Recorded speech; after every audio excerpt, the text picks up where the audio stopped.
It's a collective mechanism to allocate scarce resources.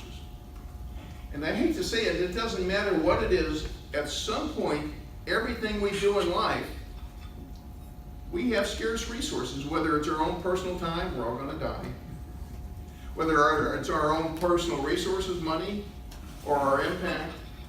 But you're making political decisions at one point by being here today because you're deciding to invest in an hour in learning about your profession and particularly your profession in a larger context. So you're allocating your scarce resource right now, which is time, and which is really what you're gonna be, your time and knowledge is what you're gonna be presumably reimbursed for, paid for professionally as you go on. So, but it's a collective allocation of scarce resources, but how we do this is our system of governance. And let me just tell you, our system of governance is very frustrating. It's the exact opposite of what we do on a day-to-day basis in emergency medicine. I show up, I walk in, I see a patient, I issue orders, things happen to that patient, I get results back, we make a decision and move on. At the end of the day, I can say, I saw 2.5 patients per hour and I generated, 30 RVUs, I've got a measurable thing. I'm personally responsible for taking care of that patient, but I work in a collective system, so I depend upon the nurses and the paramedics and the admitting doctors, so I work in a system. And I'd argue that's about as foreign to our political process as it can get. Because if you think about our global political process at the national federal level, it's slow. No final decision is really ever made about any important big policy issue. And regardless of what our president thinks, it's no single individual's decision about how the system works. It's a collective system. Now there's a beauty of that system. It's not an efficient system. The efficient system is a dictatorship. It's very efficient for the dictator and it's pretty lousy for everybody else. But I'm going to spend a little bit talking about the system of governance because I think it's incredibly important. You're here in an accredited medical school. Who accredits the medical school and who set up the accreditation process? I will tell you, it was a joint adventure. It's a non-governmental entity. The Licensing Committee on Medical Education was formed by the American Medical Association, American Hospital Association. I believe the American Dental Association was involved. You must graduate from an accredited medical school to get a license in the United States. That licensing, LCME, is a non-governmental agency created on a voluntary basis that regulates medical school. What about residency training? You must go to an accredited residency program. Who accredits a residency program? Well, the Specialty Association answers to the American Board of Medical Specialties. American Board of Medical Specialties was developed also by the AMA in collaboration with the American Hospital Association and other professional associations. You get a board certification. The American Board of Medical Specialties also gets to give you the test. Our federal government generates research and funds innovation. Your largest source of payment as a practicing physician today is going to, at least the largest payer for health care today in our society is the federal government. So your practice, and this is before we even start talking about revisions and what's going to happen in the next few years, but is the federal government. Your license to practice is going to come from the state level. That's the 10th Amendment to the Constitution. We are the United States. The states are autonomous. All rights belong to the people or to the states that are not explicitly delegated to the federal government in the U.S. Constitution. That's the 10th Amendment. And so your profession, your regulation, your respect, the drugs we use, the procedures we follow in the hospital all come from an organized system of governance, which is very important, and we don't necessarily really appreciate this framework because I call it the invisible hand. Those of you who are interested in economics, Adam Smith wrote The Wealth of Nations, and he talked about the invisible hand.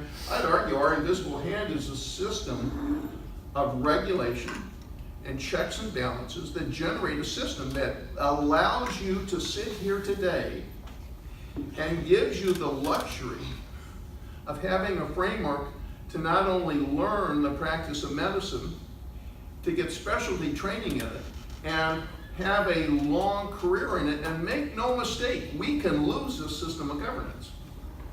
We can lose our autonomy to practice. We can lose this framework. Now, it's not going to happen quickly or lightly, but it does your obligation not just to yourself, but to every patient you serve, because as physicians, we represent not only our interests, but we are the professionals charged with representing the patients. We know the under system, and part of our job is to take care of the patients we serve in a framework that makes sense, that serves them, as well as meets our needs, because this is our charge in our society today. So the invisible hand, I think, is part of this, and it's part of how our system is set up. I worked the ED. Actually, this was not yesterday. It was the day before yesterday. I worked a trauma shift determined Saturday morning. I came in at 7 o'clock. On my way in, I wasn't worried about our borders being invaded. And I worked my entire shift not worrying about our hospital getting hit by rocket-propelled grenades. I drove home not worried about being mugged on the way home, even though I walked across Fannin Street to get to my car.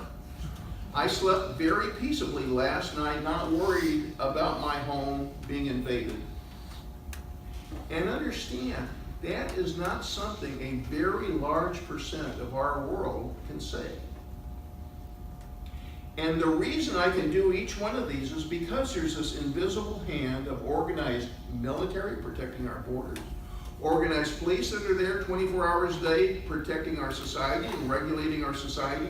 And I would argue at one level, our professional associations are the invisible at sometimes organizations that are not only looking out for your interest, but are looking out for the patients we serve. So we have a system of governance. Appreciate it and recognize it. So we occupy a privileged status.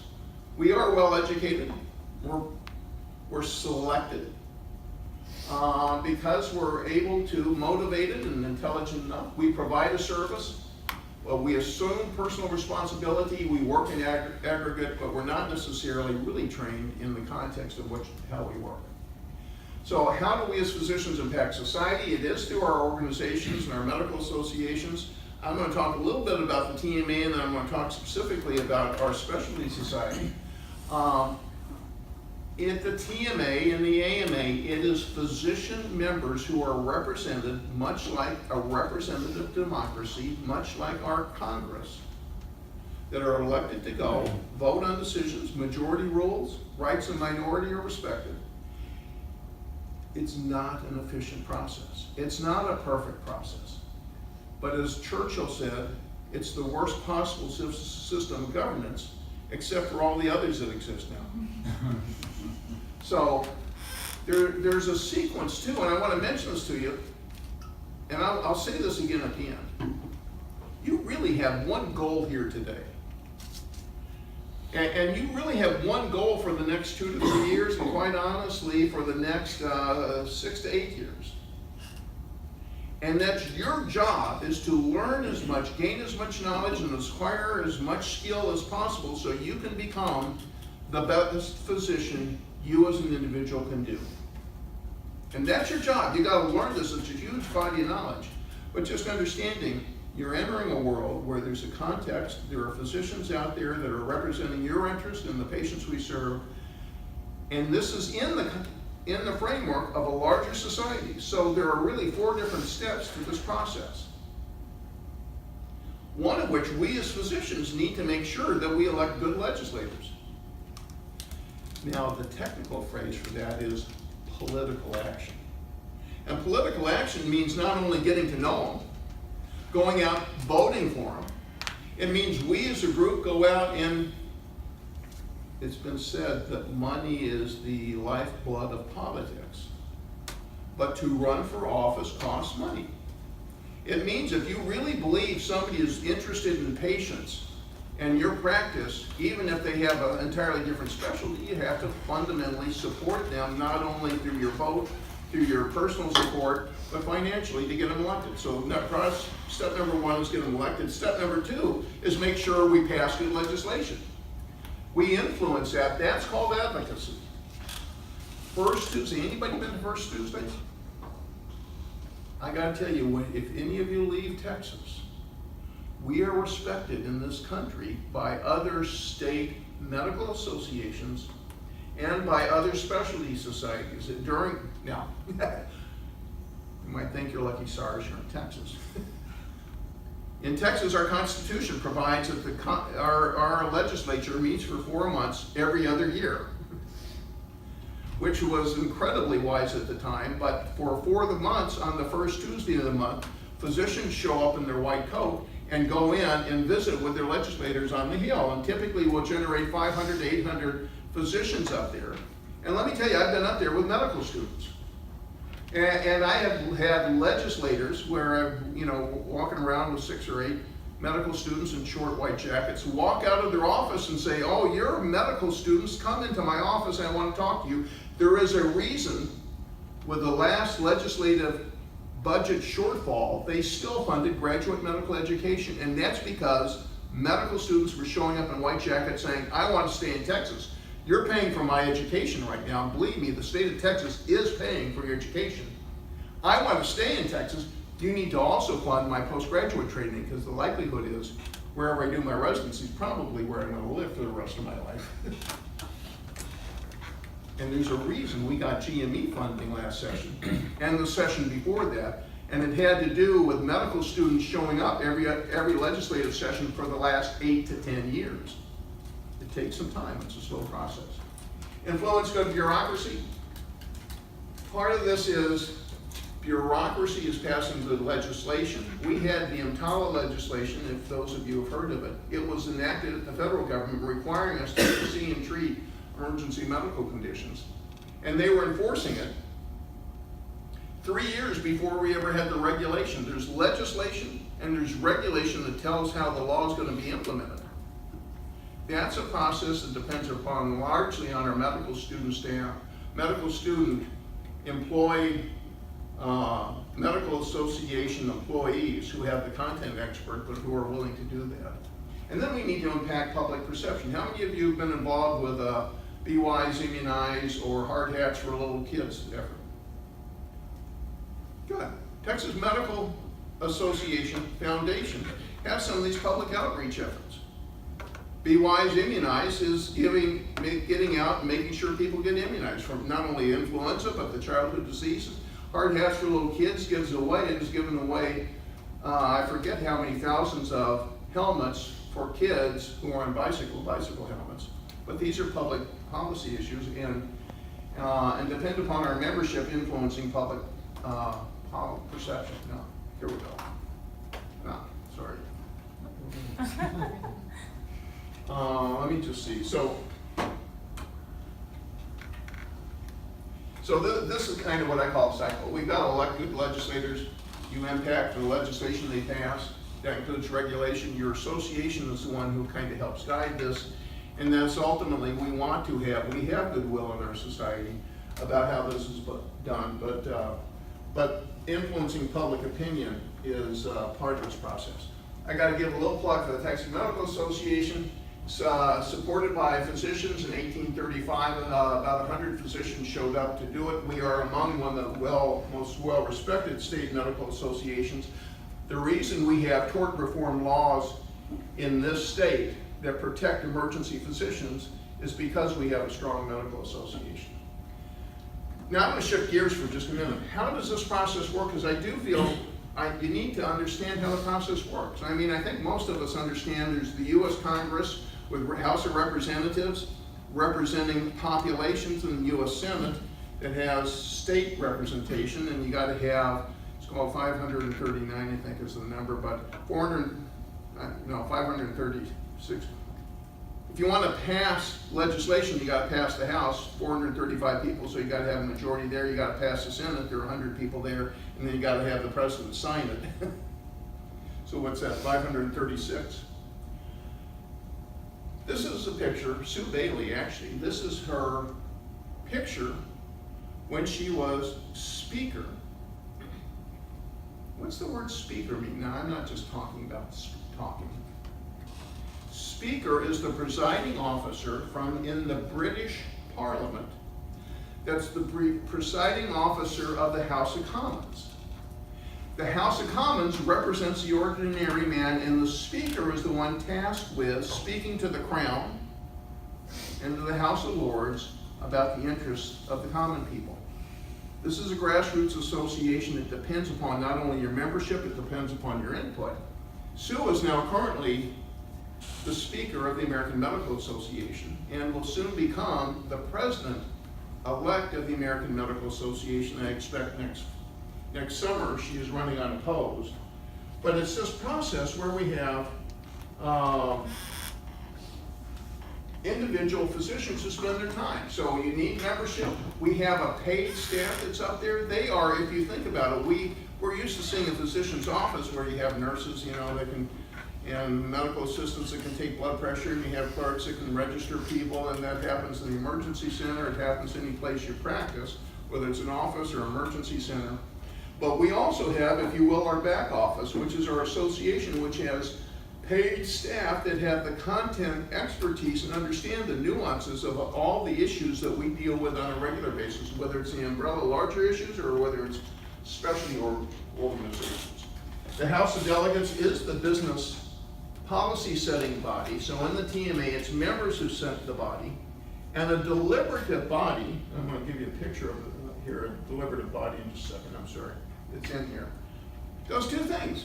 In our case, it sets policy and it elects leaders. So there is this process. There are councils and committees that are involved. But this process takes grassroots ideas and guides policy. So a few years ago, and in fact it wasn't a few years ago, a decade ago, when the legislation that's known as Obamacare was passed, Pharma came on board with the legislation. They had a deal. They were promised some things that they would support the legislation, and they got the pieces they need. AMA did the same thing. Unfortunately, AMA kind of got thrown under the bus, but as a result, a lot of physicians who did not like the idea of where Obamacare was going quit the AMA. It wasn't the AMA's fault. This was a piece of legislation that needed action for our patients. Whether it was a perfect piece of legislation, I won't begin to get into. It certainly was not. But we need you as members, but need you not only as members, but involved in the organization to understand how it's set, so that how policy is set. So the House of Delegates sets TMA policy. It's a deliberative body. It follows parliamentary procedure, which is nothing more than the rules of polite society. If you will, parliamentary procedure is nothing more than manners. When you meet somebody new, you say hello. You don't smack them. When you leave them, you say, and ideally introduce yourself. I'll tell you, one of the quick leadership tricks, if you want to be a leader, if you're meeting another leader, first thing you do is say, hi, my name's Arlo. I'm a medical student at UT Houston. But introducing, that's simply manners. You chew with your mouth closed. There's certain things. Parliamentary procedure is nothing but a way we carry on thoughtful conversation in a large deliberative body. So I'm going to skip through some of this. This is a picture of the TMA House of Delegates.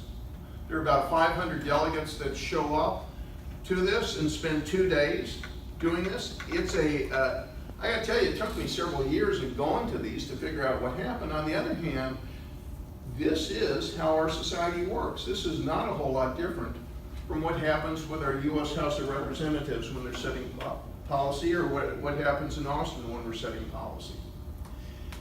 So in the TMA, it's the county medical societies that are component bodies, and we have specialty recognition in the Texas Medical Association House of Delegates. Your Harris County Medical Society And I'm mentioning these things because I want you to start thinking about these. If you are interested in leadership, or if you're interested in getting engaged, there are multiple different levels to get engaged.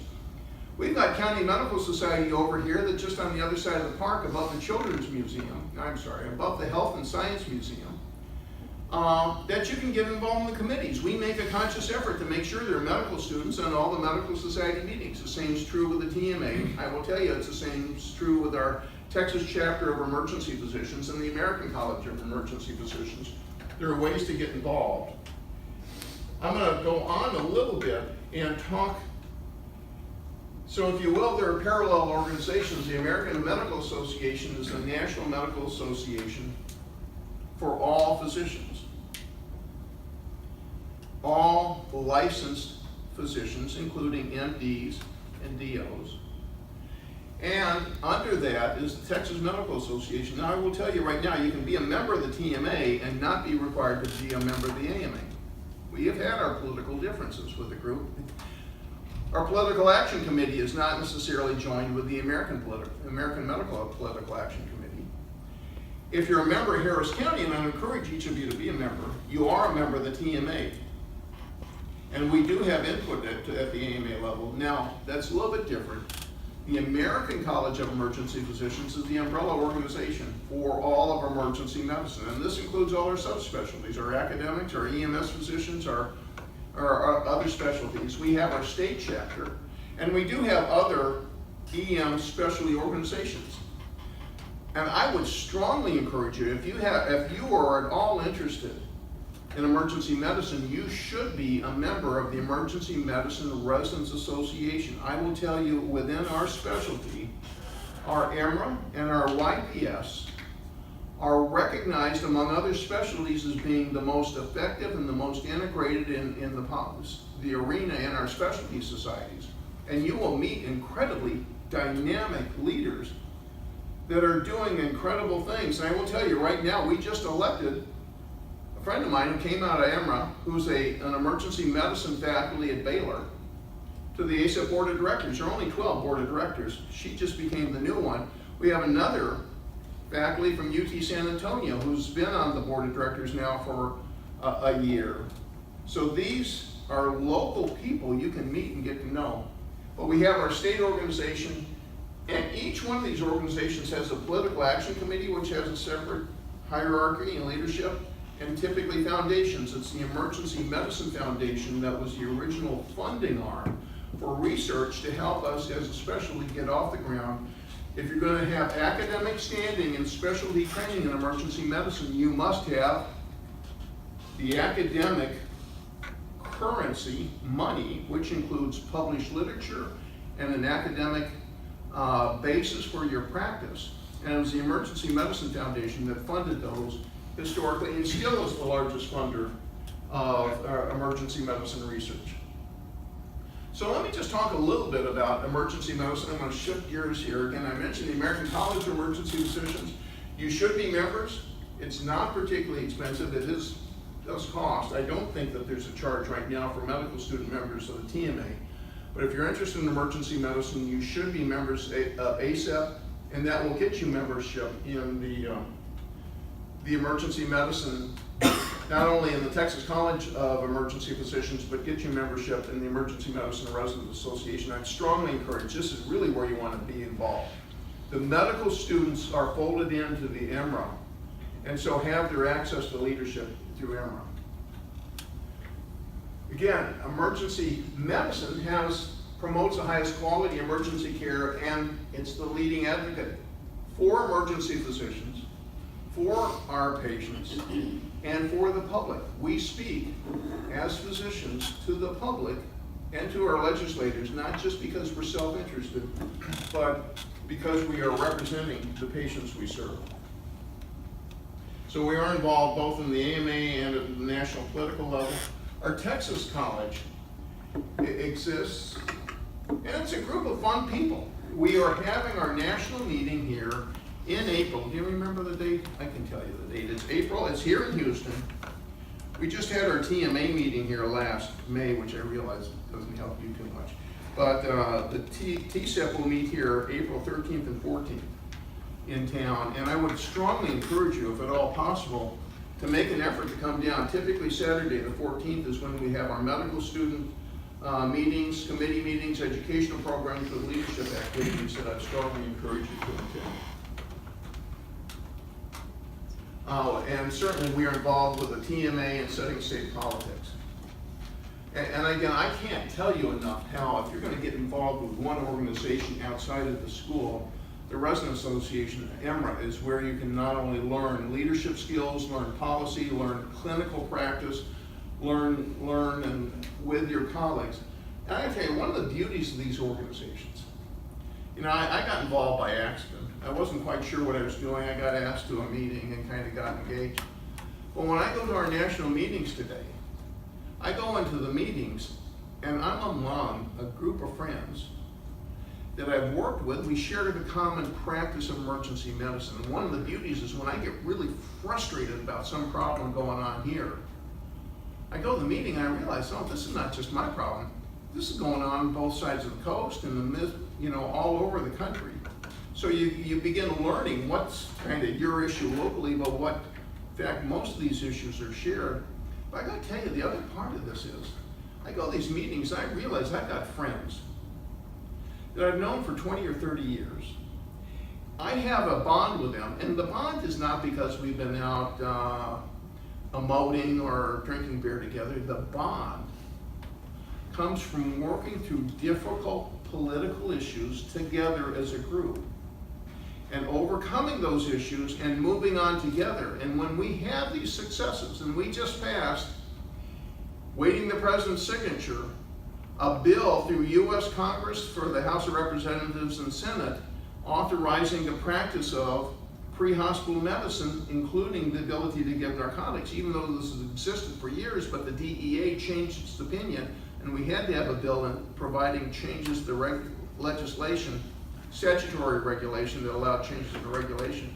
Well, we can do these things at the national level, but it depends upon people getting involved. And our Emergency Medicine Resident Association is critical to that action. And it's really they are not ACEP. They're an independent organization that has chosen to affiliate with the American College of Emergency Physicians. So, I mean, there are all these other things that what's in it for me? If you're involved, you get a CV application, you can get an interest and commitment. As you apply for your specialty training toward the completion, I gotta tell you, medical education is always so crazy because you work hard in high school and apply to college, and you get accepted to college, and just about the time you get started in college, next thing you know, it's time to start applying for medical school, and you work hard, you apply to medical school, you get to medical school, and just about the time you start learning what you need to know, it's time to apply for your residency program. But the standard letter of recommendation is a component, certainly in emergency medicine in most specialties, but the SLOR, where you rotate through and your faculty, the faculty here, for example, will give you recommendation. And it's a standardized form. You can have individual faculty represented, but this is part of your application process. And this is one of the places, the EMRA Association and these organizations, where you can not only build the collaboration, get to meet your friends, so when you go to, if you want to rotate it to UT Dallas or UT San Antonio, you've already met people there, you can have a feel for what's going on. But this is your opportunity to learn the practice and gain credibility while you're working through both meeting the program directors and meeting other people at other programs. So this is an example of one item from the standardized letter of recommendation, SLOR, qualifications for EM. Please complete the applicant. Compare to other EM applicants or peers, and whether there's a commitment, whether there's a work ethic. This is part of the standardized letter. So by being members of ACEP, we have had local students be recognized at the national level for their participation in these. This is where you begin establishing your grants if you want to go into an academic track. There are books, journals, places you can publish, places you can get engaged with specific issues. Annals of Emergency Medicine is one of the highest impact journals in the medical profession. And it exists just below the major umbrella journals like JAMA and New England Journal. So our specialty association journal is ranked up just below the big, well-respected national journals. And we do have other sections, or specialty interest sections. We do have specialties within emergency medicine which include EMS, pediatrics. There are opportunities in administrative and practical, but we have sections with special interest groups at the national level, and there are a variety of leadership opportunities, which again, the committees, we make a conscious effort to have students involved in the committees. This was last year, Las Vegas at Mandalay Bay, which is where the shooting occurred, but our meeting there was last year. We just finished our national meeting up in DC this year. We have a leadership and advocacy conference each year up in Washington, DC, usually in April or May, where we will meet with the legislatures and make a conscious effort to meet those people. And again, there are the same opportunities here at the state level. But part of this process is showing up. At one level, you got to show up to the meetings to get to know people. You can't get it just sitting at home. You do need to make the effort to show up to meetings.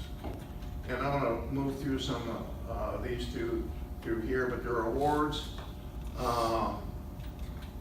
And I would strongly encourage you to become a member of EMRA for their handbook. And they've got an incredible list of support documents that membership will give you: their antibiotic resource book, their antibiotic guide, information on how to match into emergency medicine, issues that can help you be a good student and get into the specialty. And these all come free with membership in EMRA. So, this is produced by EMRA. The value of this, actually the value when they put it together was closer to about $1,200. It does cost you $55, which gives you ACEP, TCEP, and EMRA membership, but will allow you into the organizations, and usually we make a concerted effort not to charge you at the state level, and you're welcome into the state level. So there is an opportunity. The leadership comes once you move out of your box and get involved. This is the website. If this is Texas ACEP, TexACEP, TEXACEP.org. If you've not seen this is real doctors, emergency physicians. And I got to show you, this is Jay Kaplan, who's the immediate past president of the American College of Emergency Physicians. This is Allison Haddock, who's a faculty over at Baylor who just got elected to the ACEP Board of Directors. Brian Stanton, some other friends who did a takeoff on the one Alan Aldo's United Healthcare doctor poses. But this is on our state website, our Texas ACEP website. So there are resource information there available. So our next annual meeting, April 13th through 15th. The 14th is the Saturday when we'll have the students sections. We have TMA meetings. Typically there are one big annual meeting with a TMA each year that rotates through cities. It was here in April, but we have a fall and winter meeting and then an advocacy meeting in December. So I'd encourage you to consider these. So there are a number of organizations. Let me just go back, and so I can say this again. Kind of giving you a whole lot of leadership opportunities and talk to you about how we as an association impact our society, which is a democracy. But so I've said it again. Your job today, your focus, is to learn the knowledge and develop the skills so you can become the best physician possible. Pay attention. You gotta pass your classes and learn the practice. You want to be able to deliver the best care possible. And my father-in-law was a practicing family physician up in Minnesota. And through all the ups and downs of healthcare revision and balanced billing and changes in healthcare, he loved to say, if we as individual physicians are going to do one thing well to influence public policy, It's our responsibility to take care of each patient we're responsible for as best as possible. Because if we're not doing that, it doesn't matter about the past, what we're trying to do nationally. Our first job is to take care of the patient. And then all of this will come on top of it. But we advocate for our profession and our patients, and that does include ourselves. The participation at some level is something I hope you engage with, but participation does mean just membership too, depending upon what else is going on in your life. But there are opportunities for success and to build for the next generation, but I gotta tell you, the personal reality is, for me, it's building friendships in my specialty, which I've had for 20, 30 years, and where I know I've got friends and colleagues throughout the country with a shared common bond and common issues we've worked through that has built a career that's, in hindsight now, fun to have done. So, devote your time, become a good physician, recognize the role these associations play in our society, recognize how fortunate in our society we are to have an organized, civil, democratic society. And we're vested a very special spot in our society. But that gift, that responsibility comes with obligations that we need to make sure that we're representing our profession and our patients. So that's a quick summary of leadership, and the intent was to cover this kind of as a leadership, and leadership, I spent time talking about how we do that, engaged as individuals in larger organizations. Let me just stop here and ask if there are any questions. You were going to ask me one about how do you get involved if you really get passionate about this? How do you get involved at the local level? What do you do next? And I realize some of you got places you've got to be in other classes coming up. First, be a member. Second, start showing up. But show up. Make sure you're going with other people. If you just show up and walk in the meeting and don't know why you're there and kind of not know what's going on. But there's a group here. This is the group. But show up with friends and get to know people. We have the former medical director of the Bentab ED has a leadership training program. Angela Fisher here was past president of the Emergency Medicine Residents Association, was medical director here, was one of the founding faculty at Baylor for their Emergency Medicine Residency program, and was director of the Bentab ED for a number of years. Has her own leadership program, and she lives only just the other side, up near, just the other side of Rice Boulevard, right near the Rice University football stadium. So she's close. So I'm happy to put you in contact with these people. And I'm here. I've got a faculty email. Feel free to email me. So that's a lot of information. I hope some of this made sense about how these things work. This is not something you kind of internalize overnight. But I think that as you begin thinking about it, hopefully it begins to make sense. I'm happy to answer any other questions, and it looks like there's still some pizza up here too.